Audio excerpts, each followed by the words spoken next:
disasters may seem real, but strangely enough, nature didn't cause them. They've all been created on Hollywood's back lots through the genius of special effects. Oh, my God.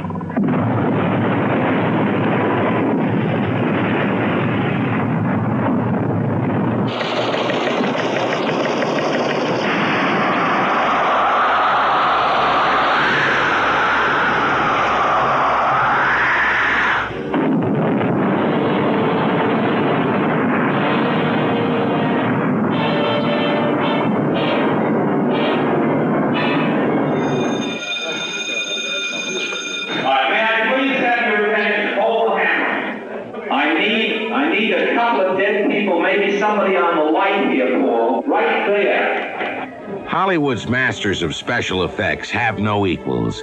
Their imagination has put the spectacle into Hollywood's greatest disasters. So sit back and fasten your seatbelt since, believe it or not, the worst is yet to come. Stand by! Ready! Action! Oh, it's quiet, isn't it? Unnaturally quiet.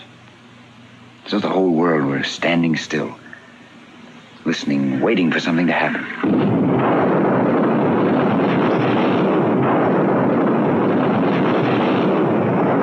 I proclaim a state of emergency to exist in Ranchipur.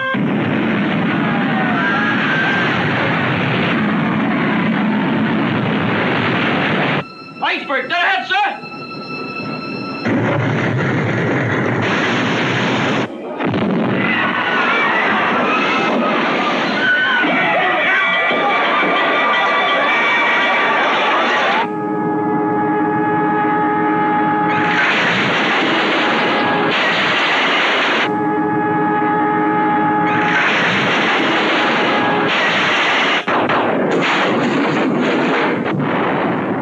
Is this ship going to sink? She is.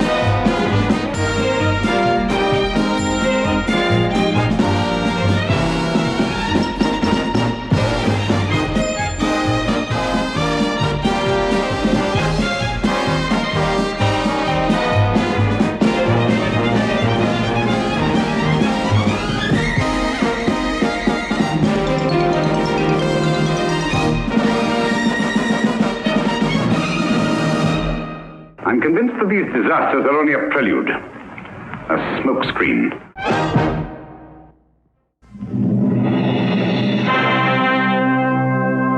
For the past 60 years, Hollywood's masters of special effects have recreated every imaginable disaster.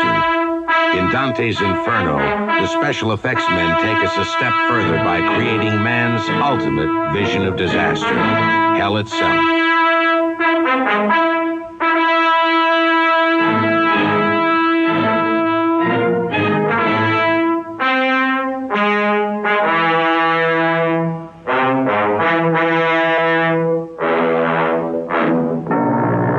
Heaven has also been known to unleash its form of hell. No one knows that better than a man named Noah, played by John Huston.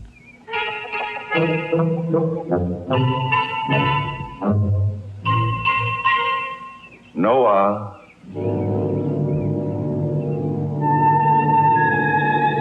Hearken now to my voice and take heed. The earth is filled with violence through them.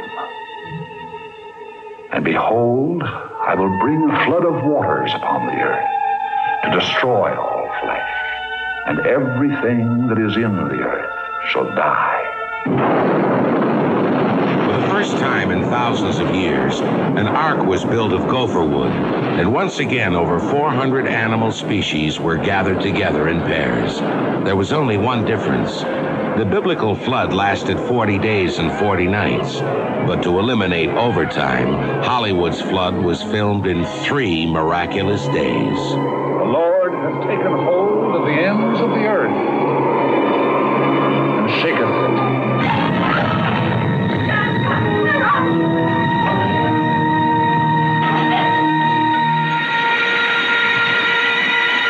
Well, it's all over.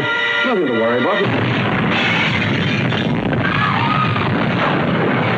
In 1939, or 5,700 years after the Big Flood, Hollywood special effects men chose to ignore God's covenant with Noah and once again brought a raging flood upon the back lot. This time it was for The Rains Came.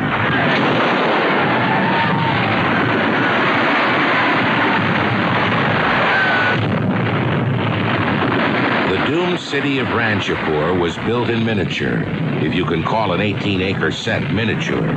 For this flood scene, the special effects men used 33 million gallons of water.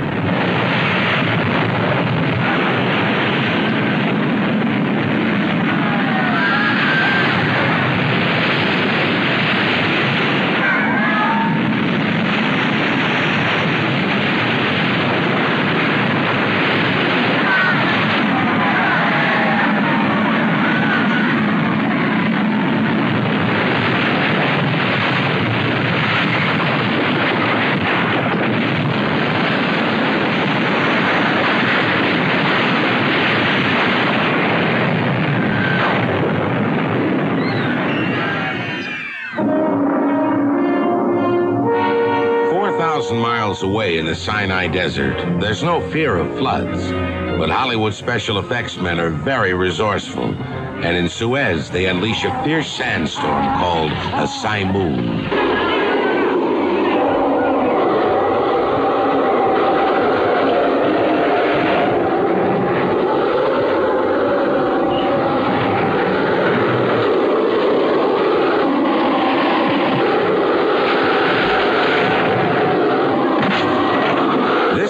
Sandstorm was so realistic that after a few days of shooting, the actors' faces were badly lacerated. So doubles were brought in. No, not for the actors, but for the sand. Thousands of pounds of finely ground cornflakes were spread around a soundstage and sculpted into dunes. And for the rest of the film, it was cornflakes, not sand, that blew in the actors' faces.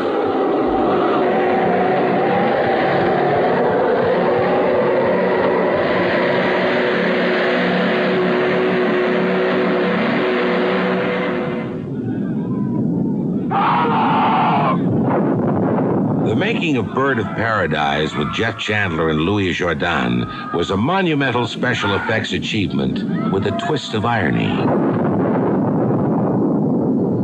Sacrifice. Only the firstborn daughter of the chief can silence the hunger. To record the awesome power of a volcano, Hollywood sent a crew to Hawaii to film an actual volcanic eruption. However, after seeing the footage, the special effects men felt it wasn't spectacular enough and were afraid audiences would be disappointed. So they were inspired to create their own volcano, making lava from mud and stage these incredible scenes that have since become classics.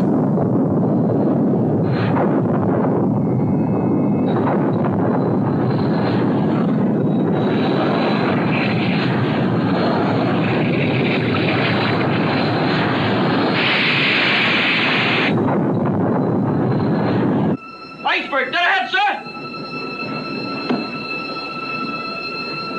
Jesus, Mary. Hard to starboard! Full speed ahead! Hard to starboard, sir. On April 15, 1912, the unsinkable HMS Titanic hits an iceberg. Helm's hard to starboard, sir. Keep the helm hard over, we're going to clear. 41 years later, Hollywood combines the best in special effects with outstanding human drama in Titanic.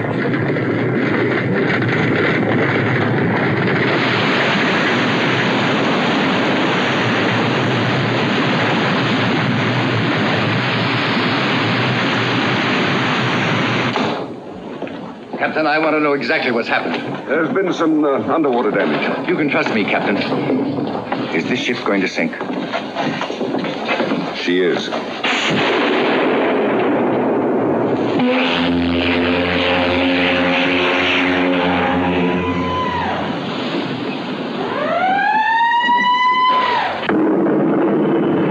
She's got a blue!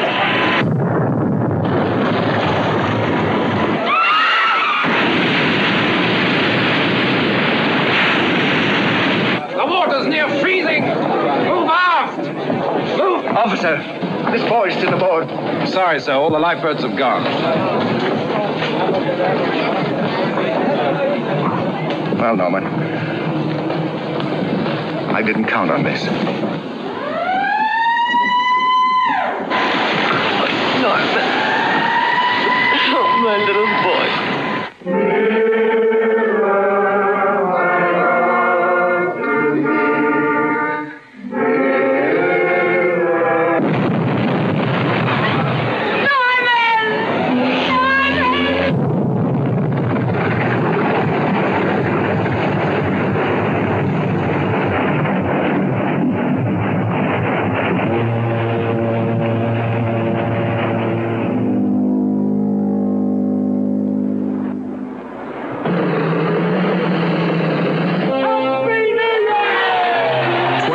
After Hollywood sank the Titanic, another ship faced disaster. This time it was the SS Poseidon. What's your speed? 60 knots, sir. Oh, my God.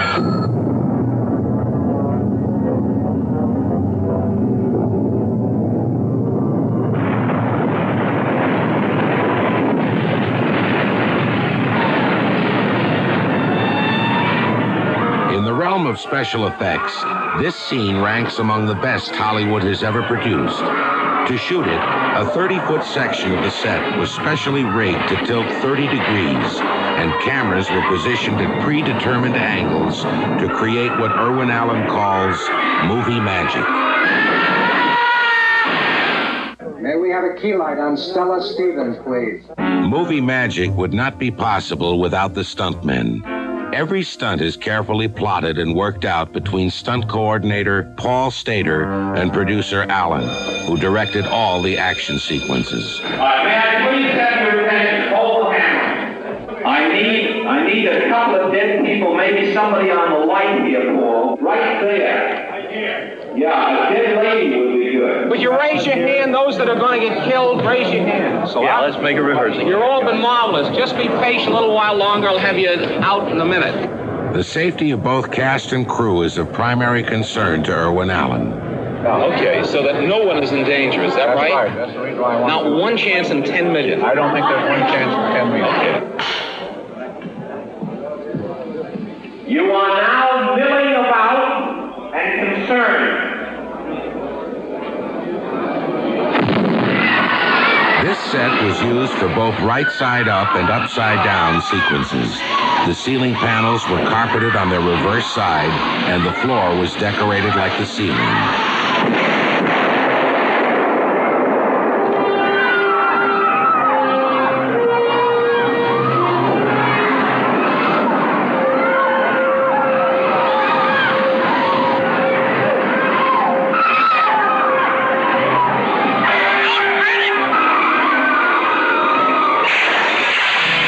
Let's see that again in slow motion. This is probably the most memorable stunt from the Poseidon adventure. The stained glass window is made of special breakaway plastic with a special pad behind it to cushion the stuntman's fall. It was done in only one take, and needless to say, there were no mishaps. When we return, Hollywood lights its fires.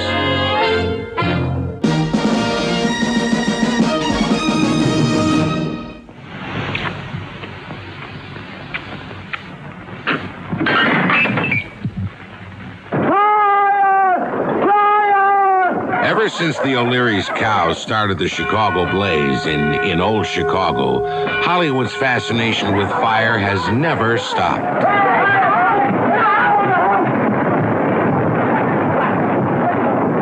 There's a big fire in the patch! Yeah, where? The Coleman Street looks like the whole street's gone. Moving mighty fast in this wind, leaping ahead blocks at a time. Have you any suggestions, General Sheriff? Blow up that entire section along Randolph Street. Fight this fire with dynamite, but fight it! I authorize you to do everything possible to stop this fire. Fire presented the special effects men with a unique problem. How do you show a city burning without actually burning it? Their solution was to honeycomb the sets with special gas pipes, which, when ignited, gave the effect of a whole building being engulfed by flames without destroying it.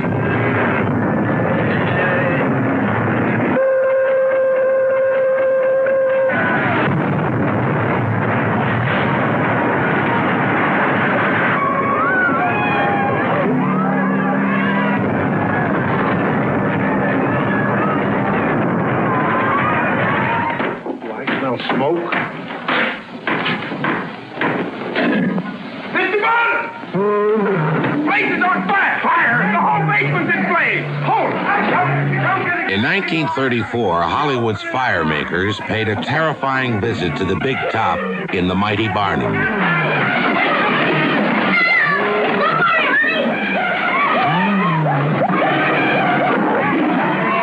Controlling wild animals on a burning set is an almost impossible task, but miraculously, none of the animals or their trainers was hurt filming these scenes.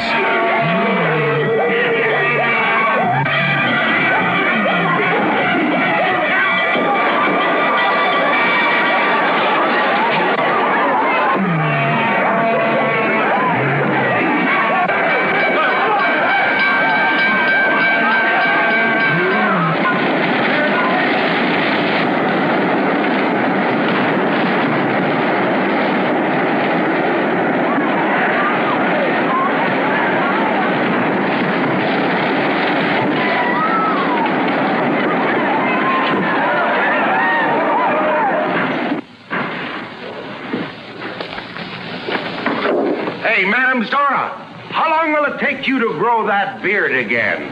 About 3 months, Mr. Barnum, if I use tonic.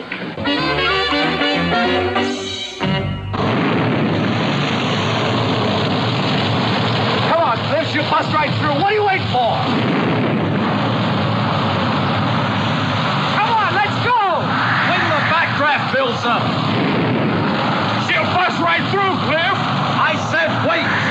To capture the reality of a forest fire, in Red Skies Over Montana with Richard Widmark, the masters of special effects at Fox planted their own forest on the back lot with over 2,500 trees and shrubs and burned it down 25 times.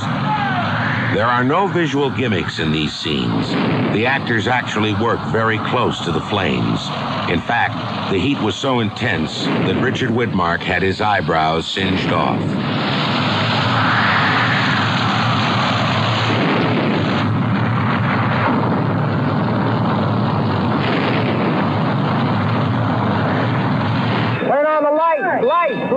Here we go. But the most sensational movie fire was yet to come. Irwin Allen's The Towering Inferno.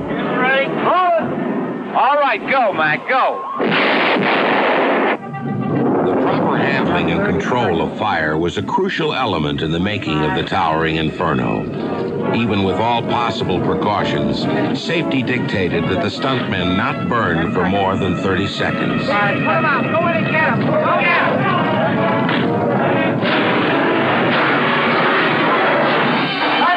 That's the one. Oh, my God. Get them all in position. Let them start tying themselves down. Thank you. They'll hold them tied down. If anything happens to me, Allie gets my pickup truck. The climactic scene of the picture calls for water tanks to explode and flood the burning building. Producer Irwin Allen, who also directed all of the action sequences, readies the cast and crew for this potentially dangerous scene. All right, now have your attention, please. We will start off by lighting the pilots, bringing up the fire, putting in the smoke. We will then roll the cameras. After we roll the cameras, I will call for water. I will call action. I will count 1, 2, 3, and somewhere on the way to 10, a pistol shot will go off, and within 2 seconds after that, the big explosion will occur. Could you get everybody off the set? Yeah, please get everybody off. We don't want anybody. Fire brigade standing by. Clear that aisle down there. Go to the next camera, Joe. All right, camera, stand by, please. Ready to go? All cameras rolling. Camera number 1, marker. Camera number 2, marker. Camera number 3, marker. Camera number 4, marker. Camera number 5, marker. We now will have speed on all cameras. I will call action, and then there'll be a count of 10. Action! Bring up the fire! Okay! 1, 2, 3, 4, 5, 6, 7, 8, 9.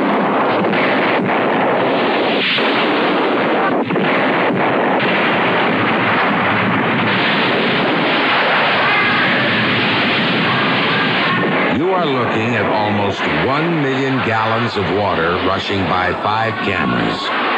In the words of stunt coordinator Paul Stater, in most films, if something goes wrong, a stuntman could get hurt. In the towering Inferno, if something had gone wrong, a stuntman could have been killed.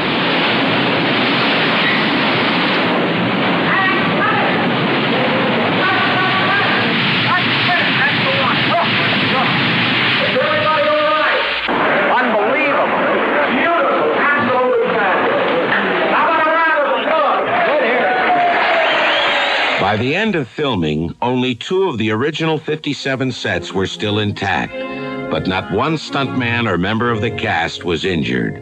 And that's Hollywood.